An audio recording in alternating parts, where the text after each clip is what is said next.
வணக்கம்ங்க. நாம் போன வீடியோவில் மேஷ லக்னத்துக்கு செவ்வாய் தோஷம் அப்படின்னு பார்த்தோம். இப்போ இந்த வீடியோவில் மேஷ லக்னத்துக்கு அடுத்தது ரிஷப லக்னம். ரிஷப லக்னத்துக்கு செவ்வாய் தோஷம் அப்படிங்கிறது எந்த வகையில் இருக்கும் அப்படின்னு சொல்லி நம்ம பார்க்கலாம். ரிஷப லக்னம், லக்னாதிபதி சுக்கிரன். இதுக்கு செவ்வாய் 7ஆம் இடமான விருச்சிகம், 12ஆம் இடமான மேஷம், இது ரெண்டுக்கு அதிபதி செவ்வாய்.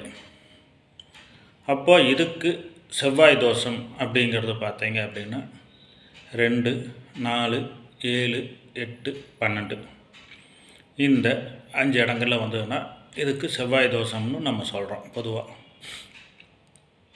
அப்போ செவ்வாய் இந்த லக்னத்தை பொறுத்தளவுக்கு ஒவ்வொரு வீடுகளில் இருந்தாலும் அது என்ன நடக்கும், என்ன செய்யும் அப்படிங்கிறத ஒரு பொது பலனை நம்ம பார்க்குறோம். அப்படிங்கும்போது செவ்வாய் லக்னத்திலேயே இருக்குது அப்படிங்கும்போது இது பொதுவாக நம்ம செவ்வாய் தோஷத்தில் வராது.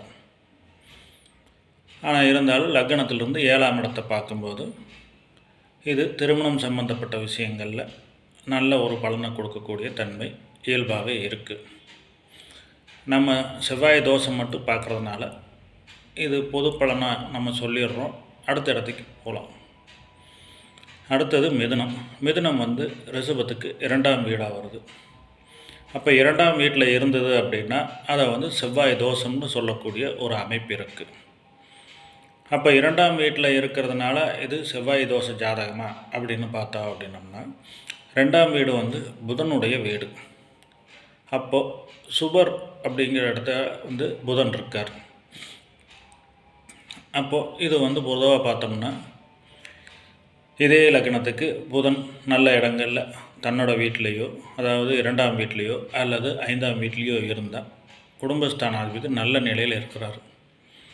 அப்படிங்கும்போது இதை முழுமையான நம்ம செவ்வாயாக எடுத்துக்கொள்ள வேண்டியது இல்லை. செவ்வாய் 2ஆம் இடத்துல இருக்கிறதுனால இவங்களோட பேச்சு கொஞ்சம் ஃபோர்ஸாக இருக்கும் அப்படிங்கிற இடத்த வச்சு நம்ம முடிவு பண்ணுறோம். அதே சமயத்தில் பார்த்தீங்க அப்படின்னா குருவோட தன்மையும் புதனோட தன்மையும் வச்சு தான் முடிவு பண்ணணும். அதனால் இதை பொறுத்தளவுக்கு நம்ம முழுமையான செவ்வாயாக எடுத்துக்க வேண்டியது இல்லை. அடுத்தது பார்த்திங்கன்னா 3ஆம் இடம். 3ஆம் இடத்தை பொறுத்தளவுக்கு அங்கே செவ்வாய் நீச்சமாகிறார். அப்போது செவ்வாய் நீச்சம் 3ஆம் இடத்துல நீச்சமாகிறார். அப்படிங்கிறது இந்த இடத்துல செவ்வாய் தோஷம் இல்லை. அப்படிங்கிறதுனால இந்த இடத்தோட பலனை நம்ம அடுத்தது பார்க்கலாம். 4ஆம் இடமான சிம்மத்தில் பார்த்தீங்க அப்படின்னா செவ்வாய் இருந்தது அப்படின்னா இதையும் செவ்வாய் தோஷ ஜாதகமாக சொல்கிறாங்க. அப்போது சிம்மத்தை பொறுத்தளவுக்கு சூரியன் அது நட்பு கிரகம் செவ்வாய்க்கு. அப்படிங்கும்போது இதுவும் நம்ம பரிகார செவ்வாயோட ஒரு அமைப்பில் வரும். எனவே இதையும் பார்த்தீங்க அப்படின்னா நம்ம செவ்வாய் தோஷ ஜாதகமாக எடுத்துக்கல வேண்டியதில்லை. 5ஆம் இடம். 5ஆம் இடம் அப்படிங்கிறது பூர்வ புண்ணியஸ்தானம், குழந்தைகள் இதெல்லாம் சொல்லக்கூடிய இடமா இருக்குது. அங்கே செவ்வாய் வர்றதுனால பொதுவாகவே செவ்வாய் தோஷம் இல்லை. 6ஆம் இடம் அப்படிங்கிற இடத்த எடுத்துக்கிட்டோம்னாலும் அதுவும் செவ்வாய் தோஷத்தில் நமக்கு வராது. 7ஆம் இடம்னு சொல்லக்கூடிய விருச்சிகத்தில் செவ்வாய் இருந்ததுன்னா பொதுவாக லக்னத்துக்கு 7ல் செவ்வாய் இருக்கும்போது அது செவ்வாய் தோஷ ஜாதகமாக நம்ம சொல்கிறோம். ஆனால் இதை பொறுத்தளவுக்கு செவ்வாய் அதோட சொந்த வீட்டில் இருக்குது. அதாவது தன்னோட வீட்லேயே இருக்குது. களத்திர ஸ்தானாதிபதி தன்னோட வீட்டிலே இருக்கிறது ஒரு நல்ல அமைப்புள்ள ஜாதகமாக தான் இருக்கும். இதையும் நம்ம பரிகார செவ்வாயோட அமைப்பில் தான் எடுத்துக்கணும். அதனால் இதுவும் பார்த்தீங்க அப்படின்னா சுத்த ஜாதகம் இருந்தாலும் பார்க்கலாம், செய்யலாம் அப்படிங்கிறது ஒரு அமைப்பு. 8ஆம் இடம்னு சொல்லக்கூடிய தனுசு.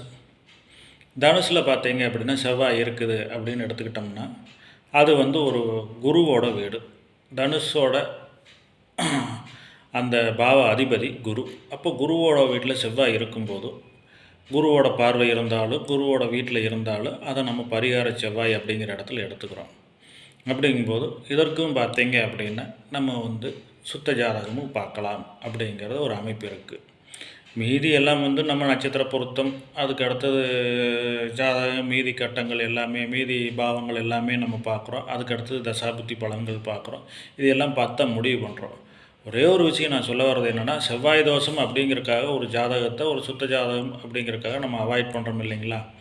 அந்த ஒரு காரணத்துக்காக மட்டும்தான் வந்து நான் இந்த வீடியோ போடுறேன். இப்போ 8ஆம் இடத்துல இருக்கக்கூடிய செவ்வாயை நம்ம பார்த்துட்டோம். அப்போது 9, 10 இந்த இடங்களில் வந்து பார்த்தீங்க அப்படின்னா 10, 11 இந்த இடங்களில் செவ்வாய் இருந்தால் அது செவ்வாய் தோஷ ஜாதகமாக இல்லை. அப்போ ரிஷப லக்னத்துக்கு 12ஆம் இடம் மேஷம், அங்கே செவ்வாய் இருந்தால் அது செவ்வாய் தோஷமா அப்படின்னு கேட்டீங்க அப்படின்னா, அதுவும் பார்த்தீங்க அப்படின்னா செவ்வாய்க்கு சொந்த வீடாக இருக்குது. அப்போ அதை வந்து நம்ம பார்த்தீங்க அப்படின்னா பரிகார செவ்வாய் அப்படிங்கிற இடத்துல நம்ம எடுத்துக்கிறோம். அப்போ அது வந்து பரிகார செவ்வாயாக வரும்போது அப்போ இதுக்கு பார்த்தீங்க அப்படின்னா சுத்த ஜாதகமாக நம்ம பார்க்கலாம். அதுக்கு அடுத்தது மீதி விஷயங்களை பார்த்துட்டு நம்ம முடிவு பண்ணிக்கலாம். அப்போது நான் சொன்ன இந்த விஷயத்தில் பார்த்தீங்க அப்படின்னா இதில் வந்து செவ்வாய் தோஷம் அப்படிங்கிற இடமே வந்து வராது.